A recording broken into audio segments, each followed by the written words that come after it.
Vou começar passando a palavra a quem deve falar por direito nesse momento.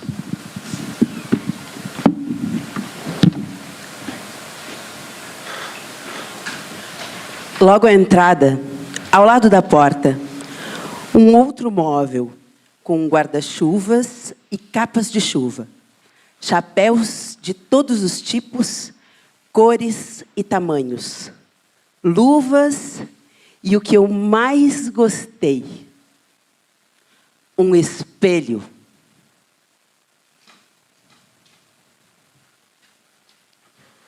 Desde que me olhei nele pela primeira vez, não consegui passar um único dia sem voltar a fazê-lo, sempre que surgia uma oportunidade. A Esméria parou na frente dele e me chamou. Disse para eu fechar os olhos e imaginar como eu era, com o que me parecia.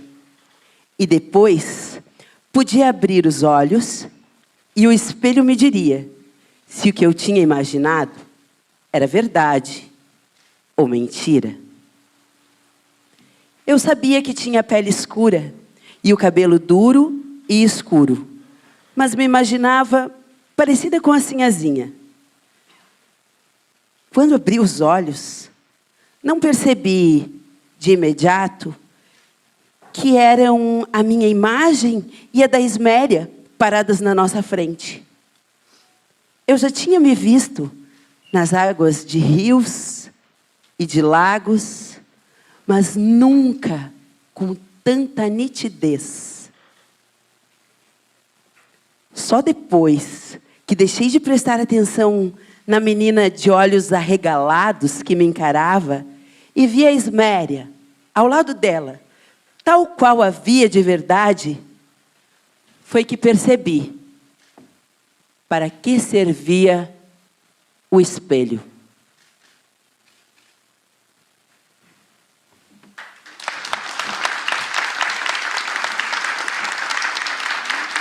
Bom, senhoras e senhores, eu tenho a honra de chamar a criadora da Quendê, criadora dessa personagem que tem sido para nós um arcabouço conceitual, um lugar de pensar e de estar junto, a escritora, autora do livro Um Defeito de Cor, Ana Maria Gonçalves.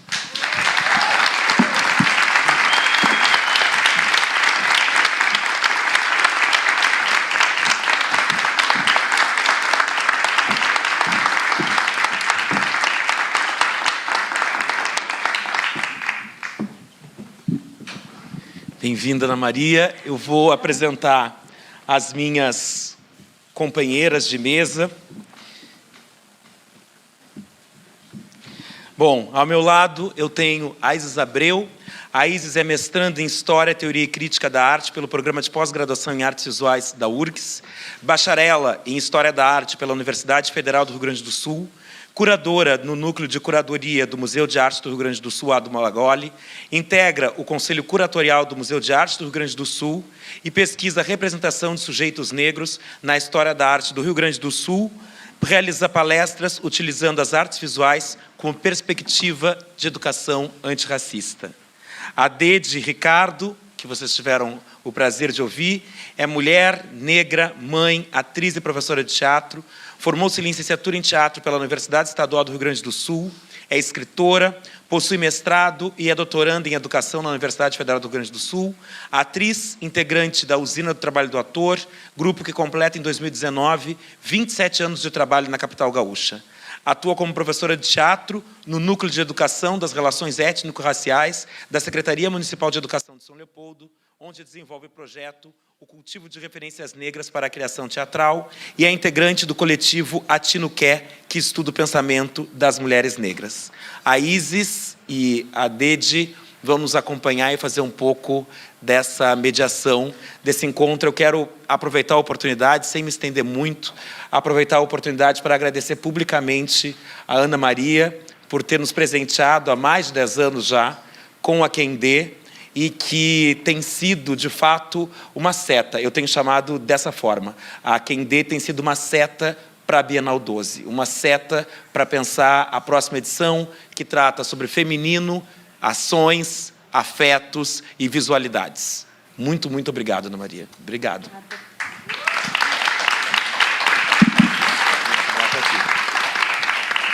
Eu vou passar a palavra para a Isis Abreu, nossa convidada.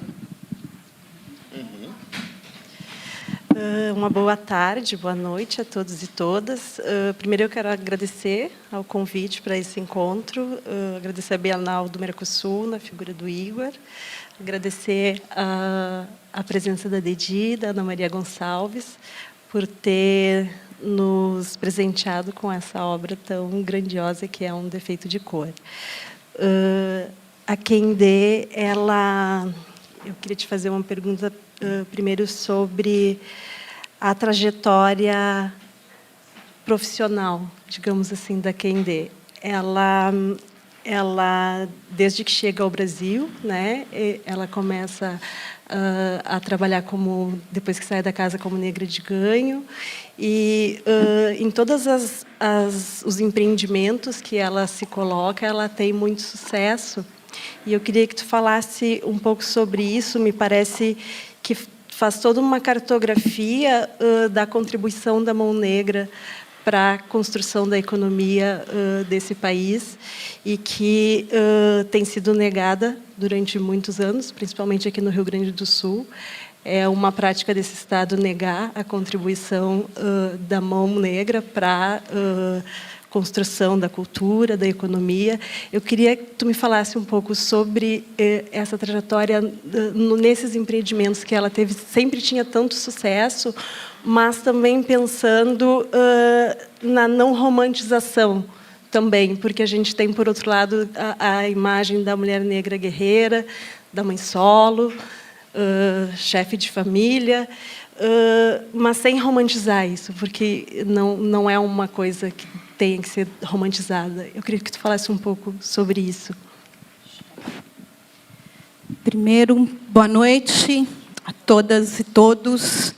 Igor, muito obrigada pelo convite, por estar aqui. Obrigada por essa mesa linda. Obrigada à tradução de Libras aí, que é sempre mágico a gente ver as palavras transformadas em gestos, né? Obrigada a quem está trabalhando aí para o evento acontecer e, principalmente, obrigada a vocês por estarem aqui hoje à noite, né? Falei uma das falas mais especiais, assim, porque hoje eu acho que eu não vim como eu vim como representante da Kendé, né? E é bom ver o filho criar asas, né? E ir por aí, e a gente falando do trabalho dela. E é essa a primeira pergunta, até, inclusive, né? Há uns 3 meses, eu estava em Salvador, eu acho que talvez um pouco mais, mas eu estava em Salvador, e numa conversa com a dramaturga Fernanda Júlia, que é a diretora e fundadora do Grupo Nata de teatro, né, a Fernanda falou, olha, eu tenho muita vontade de montar uma peça sobre o livro, e essa peça eu começaria de um determinado trecho. Eu vou dar spoiler, quem não leu, depois vai ler, né? Que é o trecho em que a Kendé consegue comprar a carta de alforria dela. E assim, eu falo, por que esse trecho? Né? Ela fala, porque a gente ganha. Né? Ou seja, a Kendé, ela faz ali toda uma trama, né? Ela engana, ela suborna. Né? É uma personagem que para mim, sempre quando me pedem para tentar definir mais ou menos quem é a Kendé, eu falo que é uma personagem que fez um pacto de sobrevivência a qualquer custo. Né? Não importa o que ela tenha que fazer, ela tem como missão de vida, ou de mundo, ou de história, sobreviver. Né? E dentro das condições possíveis, ela faz o possível e o impossível. Né? E nesse trecho, a Fernanda, contando, né, da interpretação dela desse trecho, ela diz que para ela é a síntese. Né? É a primeira vez que ela vê num livro, né, uma escravizada, ou uma mulher negra, ou uma subalterna, né, fazer o que a Kendé fez e vencer. Né? Então, eu acho que sim. Né? Nesse sentido de ela vence as batalhas todas. Né? Primeiro, porque ela vai com essa gana de... se ninguém tentou antes, né, dessa maneira que eu vou tentar, Então, a gente não sabe o que vai dar. Eu não tenho nada a perder, eu vou fazer. Se eu ganhar, maravilha. Né? Pelo menos, para mim, era esse o intuito enquanto eu estava criando, né, essa personagem, criando o enredo desse livro. Para representar exatamente isso. Né? Eu acho que, como a Quendé, e eu não sei se depois a gente vai voltar a falar mais da criação da personagem, né? Mas eu acho que ela representa um pouco, não digo a vingança, mas o posicionamento necessário, né, que nós hoje temos que assumir em relação à nossa história. Né? Eu acho que a gente tem que começar, sim, a resgatar que não foi a princesa Isabel que deu a liberdade para a gente, que não foram os senhorzinhos e as sinhazinhas que eram bonzinhos, que nos tratavam bem. Não existe tratar bem dentro do sistema escravocrata. Eu acho que começa-se por aí. Né? Essa ideia de que a escravidão no Brasil pode ter sido mais branda porque os portugueses eram mais amigáveis ou mais brandos do que os ingleses no trato com os escravos. Né?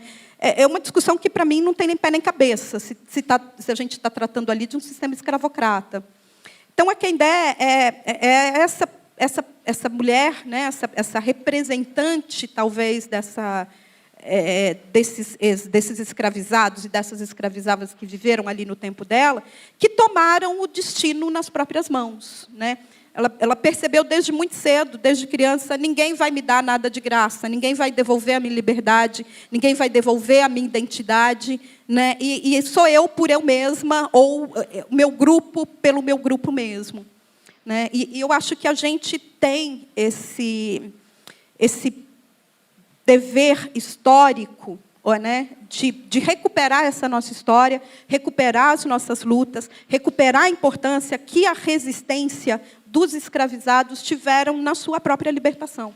Absolutamente nada foi dado de graça para a gente. Né? E continua não sendo. Né?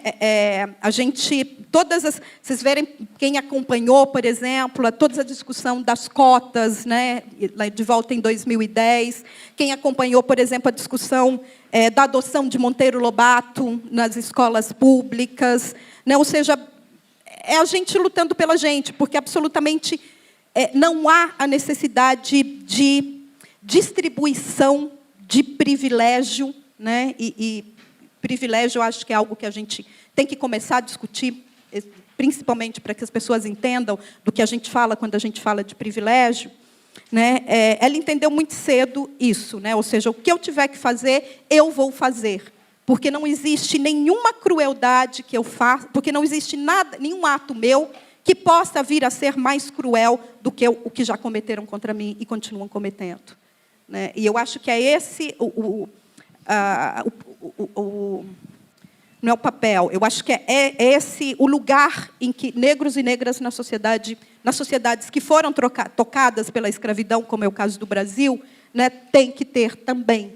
Né? Eu acho que na nossa luta por libertação, por direitos, por dignidade, por respeito, por acolhimento, por reconhecimento, né, não há nada que a gente faça que não seja mais cruel ou pior do que o que vem fazendo com a gente ao longo de todos esses séculos. Né?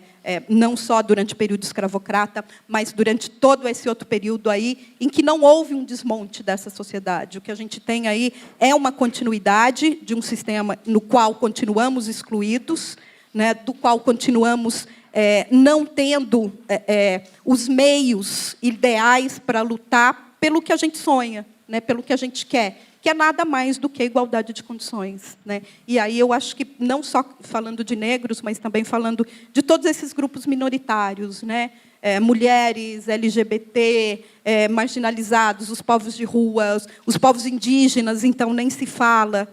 Né? Então, acho que a gente tem que pensar aí essas condições que a sociedade oferece, essas condições que a sociedade nos coloca, né, e em modos de como é que a gente vai sair dali. Né? Se aqui ainda está servindo como inspiração, assim, eu acho que cumpri meu papel.